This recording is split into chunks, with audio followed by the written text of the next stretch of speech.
What's going on YouTube? JT is Reborn here, and welcome back to another edition of my DC comic book reviews. And in this video, I'm going to talk about Batman issue number 144. This one is written by Chip Zdarsky. This is the Joker Year 1 Part 3 of 3, I think. I think they might, I don't know if they're doing any more after this, but like in terms of like a conclusion, it feels kind of underwhelming, I suppose, unless they're doing more. I don't exactly know at this point. I'm just kind of like, okay, this storyline happened. I'm ready to kind of move on to the next thing at this point. I don't know. I haven't been quite wowed by the majority of the Zdarsky run. There are some good aspects to the issue for sure. I like the stuff with Jim Gordon. In fact, Jim Gordon is on the cover here because he kind of is a huge primary focus in this issue. It's kind of like the Joker book that, who was it? Was it James Tynion did? Where it was titled The Joker, but it was more of a Jim Gordon story. So it feels like kind of the same thing is happening within this whole Joker Year 1 thing, at least in the past flashback stuff. So with the early days of Batman and Jim Gordon that working together to take down the corruption within the GCPD. So we have that, and then we have the future storyline, like at some point in the late future, I guess Batman and Joker have been at it for what, like 30 years now at this point. Members of the Bat family were infected by the Joker venom that was spread through various means, and Batman's trying to find a way to stop them. Then in the past, we see Bruce like at some sort of like hosting gala as a means to kind of bait the Red Hood gang into robbing it, but that never actually happens. Instead, they put a like heist on at the GCPD as well. So it turns out, like I said, the commissioner and like, you know, a few other corrupt cops were there as well.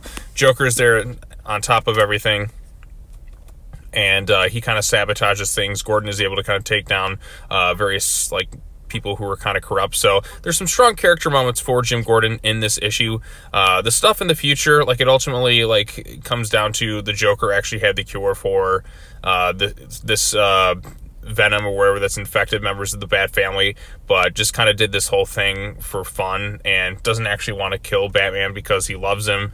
And Batman talks about like he could just finish him off, but even though he hates him. So it's kind of like the inverse of each other in a lot of ways. But it just kind of wraps itself up right there. Gordon taking down the corrupt cops I thought was pretty good. And then, like I said, Joker with some of the remaining members of the Red Hood gang, he kind of finishes them off, if you will, some of them off panel.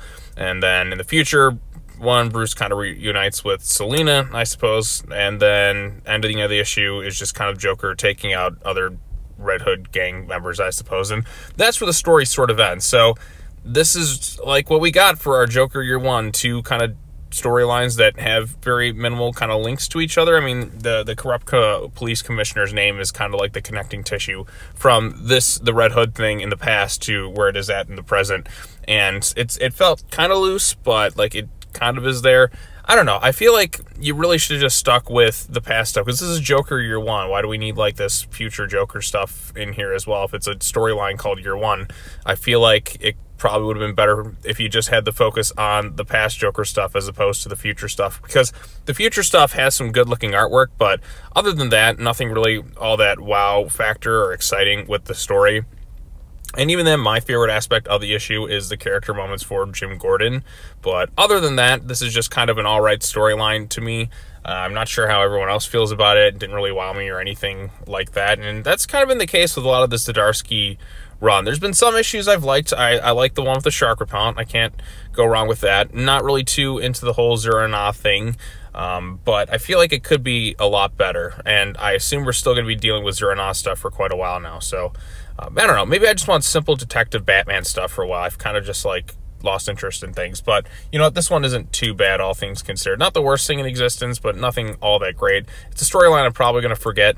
It doesn't really leave too much of an impact on me. We'll see how this ties into Failsafe and all that. Because like I said, this was started out as the Joker getting ready to tell this storyline. But like, why is he also telling this future storyline too, or whatnot? You see what I mean? Like how it all like kind of like connects with that. And who knows if they'll ever follow up like the future events of this storyline. Because like I said, the future at DC Comics is always ever changing. Maybe in one various timeline before things were altered, because, you know, characters travel in and out of the past. It was supposed to go this way, but then things shifted in a lot of ways. So the future is never written.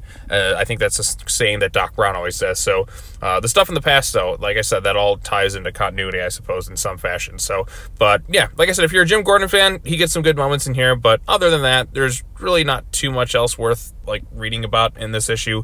And, you know, aside from some good looking art at times, but other than that, just doesn't leave much of an impact for me. So, yep. All right, well, I think that's all I have to say about this one. And with that, I'm all caught up with the DC comic book reviews from last week. Sorry, again, a lot of these are kind of delayed a little bit and had other things going on. But I'm all caught up for New Comic Book Day tomorrow, whatever is coming out then. So be on the lookout for that stuff. So, all right, well, that's all I have to say. As always, take care now. Bye-bye then, and I will see you all in the next video.